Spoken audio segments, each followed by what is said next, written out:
Assalamualaikum warahmatullahi wabarakatuh. Selamat pagi dan salam sejahtera bagi kita semua. Hari ini kita akan belajar tentang jual beli. Sebelum kita mulai pembelajaran kita, marilah kita berdoa menurut agama dan kepercayaan kita masing-masing. Meminta kepada Tuhan yang Maha Kuasa, Allah Subhanahu wa Ta'ala, agar kita selalu diberikan kesehatan, terhindar dari segala musibah dan bahaya COVID-19, serta segera hilangnya COVID-19 ini, sehingga kita bisa bertatap muka kembali di kampus kita tercinta, yaitu Universitas Pakuan. Baiklah, berdoa dimulai. Berdoa selesai. Oke, pertama sekali kita belajar tentang riba. Riba berarti tambahan. Secara istilah berarti tambahan pada barang yang khusus yang disebut barang ribawi. Ini menunjukkan bahwa riba tidaklah berlaku pada setiap tambahan.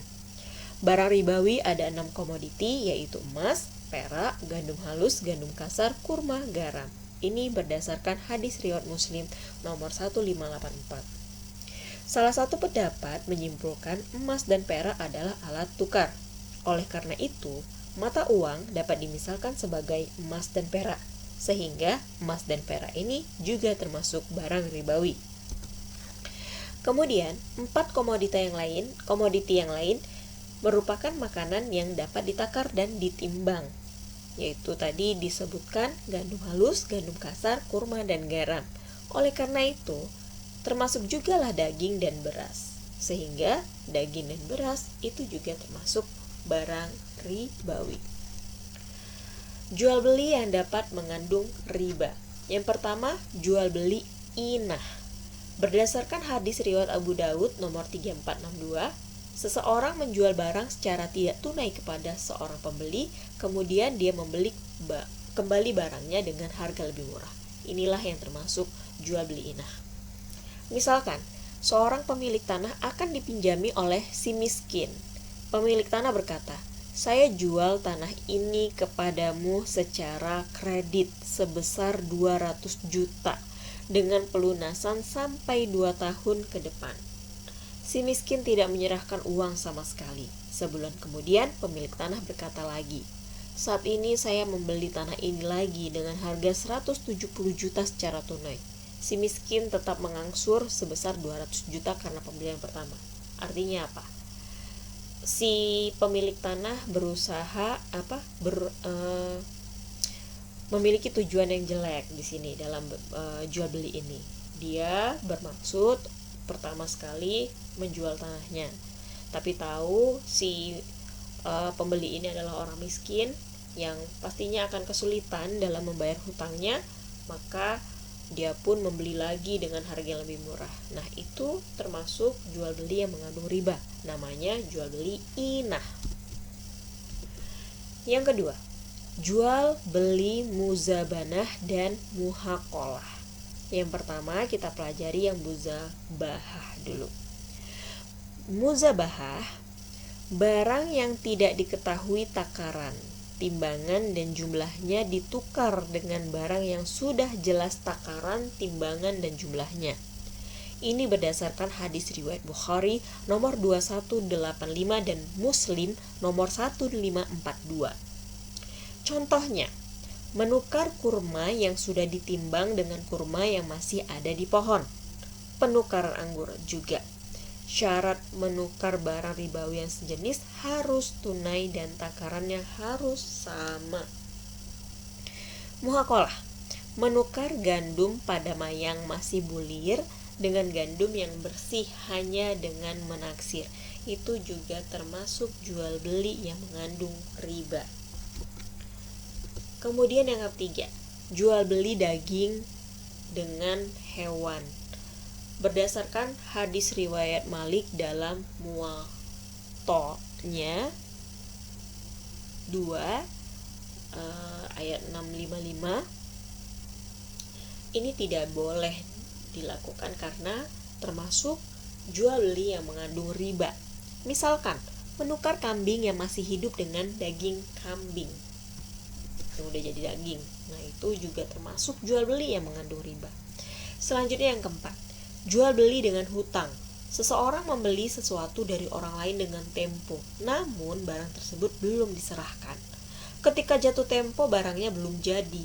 Orang tersebut menjual kembali barang tersebut dengan tambahan. Nah, ini juga termasuk jual beli yang mengandung riba. Nah, tadi kita udah tentang riba, sekarang kita belajar akad dalam jual beli. Yang pertama, murabahah. Pembelian barang oleh satu pihak untuk kemudian dijual kepada pihak lain yang telah mengajukan permohonan pembelian terhadap suatu barang dengan keuntungan atau tambahan harga yang transparan. Akad ini merupakan salah satu bentuk natural certainty contracts karena dalam murabahah ditentukan berapa keuntungan yang ingin diperoleh. Jadi di sini benar-benar jelas sekali berapa. Misalnya ini ada penjual, dia akan menyebutkan kenapa ya harga jualnya seperti itu. Dia akan menjelaskan bahwa dia membeli barang itu dengan harga sekian dan dia ingin mendapatkan keuntungan sekian. Nah, kalau ada pedagang yang memberikan penjelasan harga jualnya secara detail, yang menyebutkan harga beli dan keuntungannya yang ingin ia dapatkan, maka itu termasuk jual beli. Akadnya dinamakan murabahah, dan ini boleh. Nah, yang kedua, salam. Barang yang diperjualbelikan belum ada dan barang diserahkan secara tangguh sementara pembayaran dilakukan tunai saat akad. Jadi dia akad dulu baru pembayarannya tunai di situ, cuma barang yang diserahkan itu bukan pada saat itu. Nah, jadi belum ada waktu akad itu berlangsung, belum ada barangnya, diserahkan di kemudian hari dengan perjanjian sesuai dengan akad. Bank bertindak sebagai pembeli, sementara nasabah sebagai penjual. Kualitas, kuantitas, harga, dan waktu penyerahan barang harus ditentukan secara pasti. Nah, kalau kualitas, kuantitas, harga, dan waktu penyerahan barang sudah ditentukan secara pasti, maka jual beli yang seperti ini boleh. Dan ini akadnya dinamakan akad salam. Yang ketiga, istisna. Kontrak penjualan antara pembeli dan pembuat barang.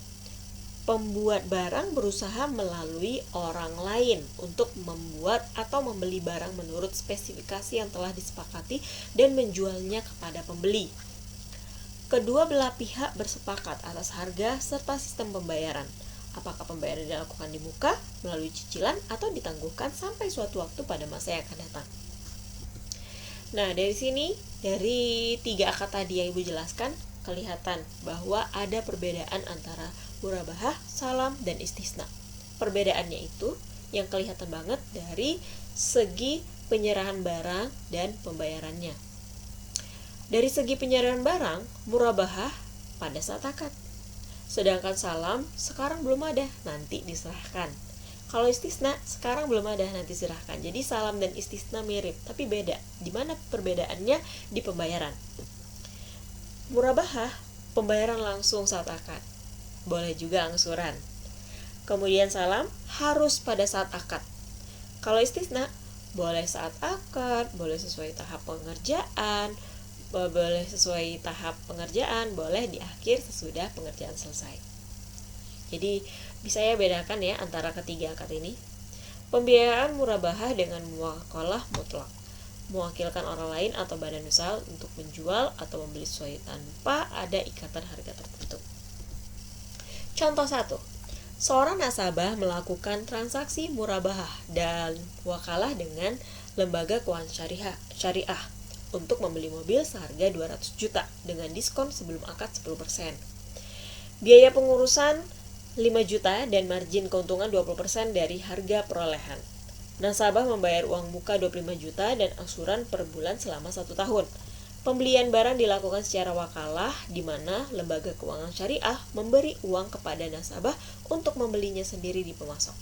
Nah, yang ditanyakan berapa harga jualnya dan berapa angsurannya. Baiklah, kita akan ke jawaban contoh 1. Harga perolehan lembaga keuangan syariah diwakili nasabah dan pemasok dalam juta ini ya. Jadi ini harga perolehan itu maksudnya adalah harga beli mobil setelah diskon ditambah dengan harga pengurusan mobilnya. Nah, tadi kan harga belinya 200 juta sebelum diskon. Diskonnya 10%, berarti harga beli mobil setelah diskon adalah 200 dikali 1 kurang 10%. Nah, kemudian ditambah dengan harga pengurusan mobil sehingga diperoleh 185 juta.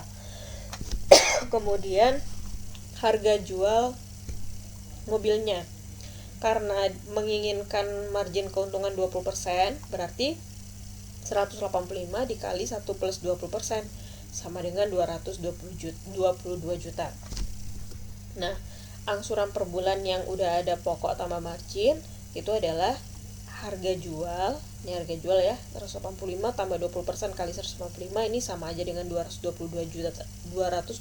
juta tadi. Dikurangi dengan uang muka yang udah dibayarkan nasabah. Nah, dibagi dengan 12 sehingga diperoleh 16.426.667.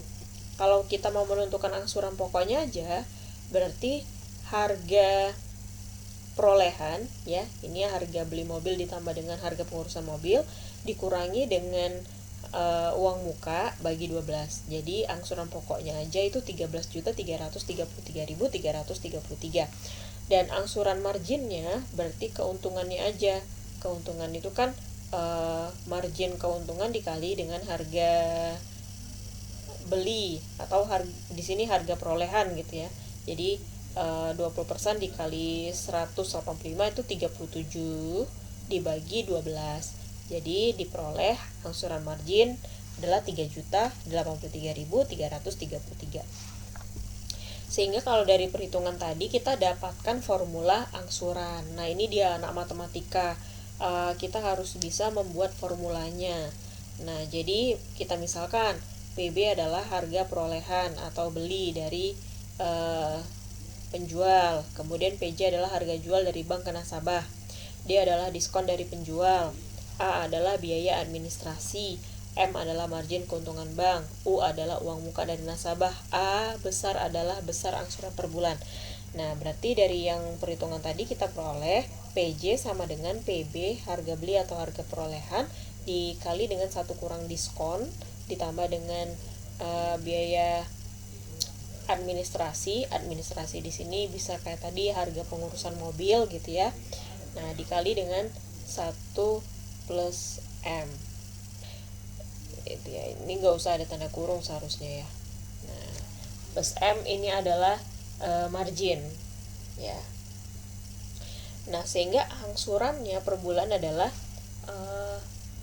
harga jual dikurangi dengan uang muka dibagi 12. Ini angsuran yang udah ada pokok sama marginnya ya. Nah, kalau kita mau menentukan angsuran pokok itu adalah 1/12 dikali dengan harga beli dikali 1 tambah diskon tambah administrasi dikurangi dengan uang muka. Nah, sedangkan angsuran marginnya adalah angsuran yang udah ada margin tambah pokoknya dikurangi dengan angsuran pokok. Selesai. Nah, contoh kedua, ini tadi kan skema dari jual beli yang di perbankan gitu ya. Dan dia jelas menyebutkan berapa margin keuntungannya, berapa dia beli mobilnya. Nah, itu berarti dia murabahah akadnya, ya kan? Tadi di sini di contohnya nih murabahah dan wakalah. Jadi ada dua akad digunakan murabahah dan wakalah. Nah, bagaimana contoh dari yang akad salam? Nah, ini contohnya. Koperasi Jasa Keuangan Syariah Sarinah selaku pembeli membuat akad salam dengan beberapa produsen garmen seharga 1 miliar dan selaku penjual membuat akad salam dengan seseorang nasabah seharga 1,1 miliar. Nah, ini dia pakai salam paralel. Jadi salam paralel itu maksudnya dia mengadakan 2 kali salam. Salam pertama dengan produsen garmen, salam kedua dengan nasabah, gitu ya. Atau margin sebesar 100 juta. Kemudian jasa keuangan syariah mengeluarkan uang muka 400 juta ke produsen garmen dan menerima uang muka 600 juta dari nasabah. Nah, ini adalah contoh akad salam yang dilakukan di perbankan. Jadi salamnya itu salam paralel. Kemudian contoh ketiga, istisna. Nah, tadi murabaha udah, salam udah, istisna belum ya. Contohnya seperti ini. Koperasi Jasa Keuangan Syariah Sarinah selaku pembeli membuat akad istisna dalam pembuatan gedung dengan nasabah. Koperasi ini menghubungi kontraktor untuk melakukannya dengan harga 1 miliar. Kemudian koperasi ini juga melakukan akad salam. Nah, jadi dia nggak bisa istisna doang ya. Dia melakukan akad salam dengan nasabah atas proyek tersebut dengan harga 1,1 miliar atau margin sebesar 100 juta. Nah, kemudian kan kenapa ini marginnya 100 juta? Karena tadi pengadaannya tuh 1 miliar, ya kan? Berarti kalau dia dapat uang 1,1 miliar berarti marginnya 100 juta. Kemudian koperasi tersebut mengeluarkan uang muka 400 juta kepada kontraktor dan menerima uang muka 600 juta dari nasabah. Nah, ini adalah skema dari istisna. Cukup sekian hari ini materi tentang jual beli. Semoga bermanfaat. Assalamualaikum warahmatullahi wabarakatuh.